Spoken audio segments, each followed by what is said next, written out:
Formality and tradition. Two words that can be used to describe anything particularly military in nature. But sometimes, even the best planned ceremony needs a little improvising.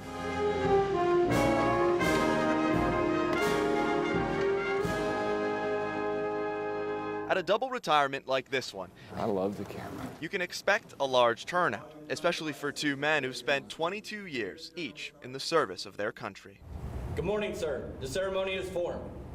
Very well. A lifetime of service. Persons to be decorated, retired, in all colors. Center, march! For Mitchell Morgan and Scott Robbins, both gunnery sergeants, and with much pomp and circumstance. Your commitment and dedication have been an inspiration. My best wishes to you for happiness and success in the future. Signed, Barack Obama, Commander-in-Chief.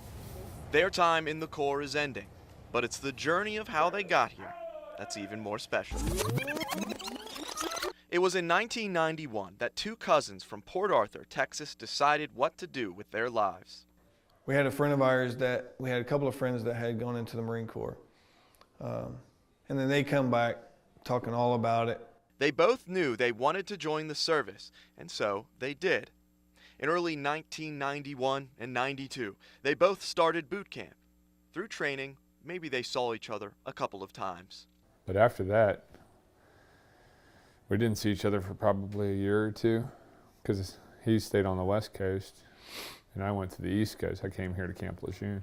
The two put in their 4 years in the service and got out in 95. Eventually, they both found themselves back home in Port Arthur. You know, we just kind of were joined at the hip again. Then, after several more years, I was going to a gym and I saw a couple of Marine Corps recruiters standing outside of an Armed Forces recruiting place, which was next door to the gym. They were dressed in their dress blues, and I started talking to them. Went to the gym, and the whole time I was in the gym, I was thinking about, the Marine Corps, and I miss it. Morgan asked his wife Stephanie, who was supportive of the decision, to get back in the service. And then he talked to his cousin. Next thing I know, we're both in the recruiting office in Beaumont. We eventually went to Houston, and we've got pictures of us, standing side by side, swearing back in. It was supposed to be like it was in the early 90s, but it wasn't. This was 1999 by now.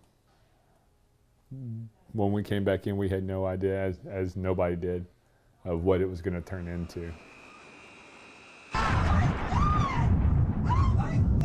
And I was in Darwin, Northern Australia, when September 11th happened. When September 11th happened, we all know the world changed, and the way we looked at everything changed. They shut the base down. The two were split up again. As Morgan recruited for the war in the States, Robbins found himself in Afghanistan. I didn't get to talk to my wife from the minute the towers were hit until about probably 6 or 8 weeks later. The pair stayed separated for the war period. But in 2012, I guess the stars finally aligned. And it only took 23 years. Change, But it was a good deal to be able to finish it the same way we started. both were sent to Camp Lejeune, where they planned their retirement together.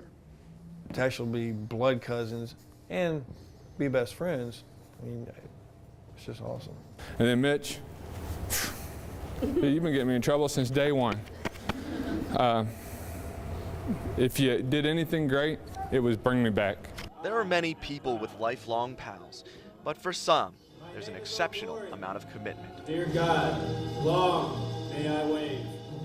To each other and to country, these two cousins served a lifetime. Reporting aboard Camp Lejeune with Chief Photojournalist Alan Fairbanks, I'm Kyle Horan for Fox Eastern Carolina News.